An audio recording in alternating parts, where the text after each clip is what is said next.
আসসালামু আলাইকুম। কেমন আছেন আপনারা সবাই? আই হোপ ভালো।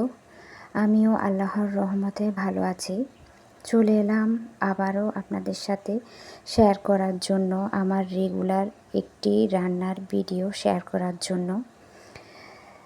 তো আজকে আপনাদের সাথে যে রান্নাটি শেয়ার করব সেটি হচ্ছে গরুর গোশ।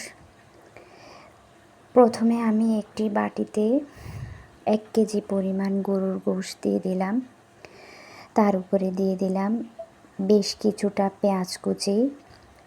পেঁয়াজ কুচিটা দেওয়ার পরে আমি দিয়ে দিলাম 1 টেবিল চামচ পরিমাণ জিরা বাটা, দিয়ে দিলাম 1.5 টেবিল চামচ পরিমাণ আদা বাটা, দেন হচ্ছে 1 টেবিল চামচ পরিমাণ রসুন বাটা।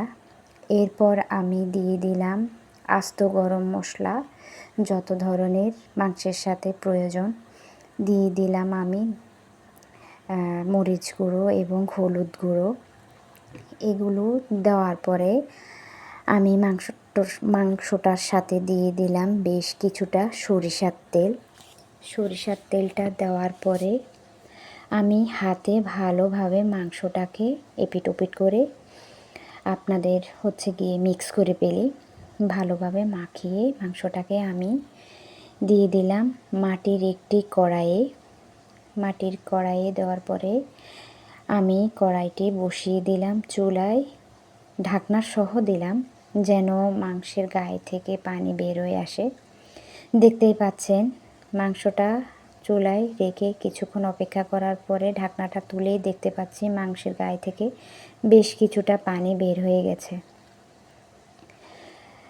এই সময় আমি মাংসগুলোকে আবারও ভালোভাবে নেড়ে চেড়ে দিলাম, দিয়ে কিছুটা আলু অ্যাড করে দিলাম। কেননা আমার বাসায় ছোট বাচ্চারা আছে আমার, তারা আলু খেতে যে কোনো রান্নার সাথে তারা আলুটা খুব বেশি পছন্দ করে। তো এই পর্যায়ে এসে আবারও আলুগুলো অ্যাড করার পরে মিক্স করে ঢাকনাটা আবারও দিয়ে দিলাম।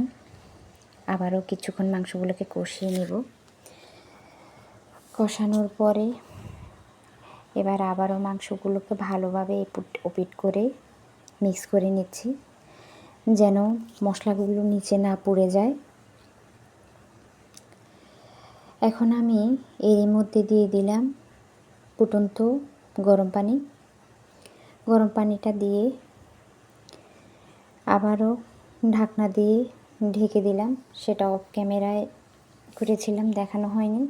দেখতেই পাচ্ছেন মাংসগুলো এখনও ভালোভাবে সিদ্ধ হয়নি, আরও কিছুক্ষণ রান্না করতে হবে এবং ঝোলটা আপনার মাখা মাখা করে ফেলবো।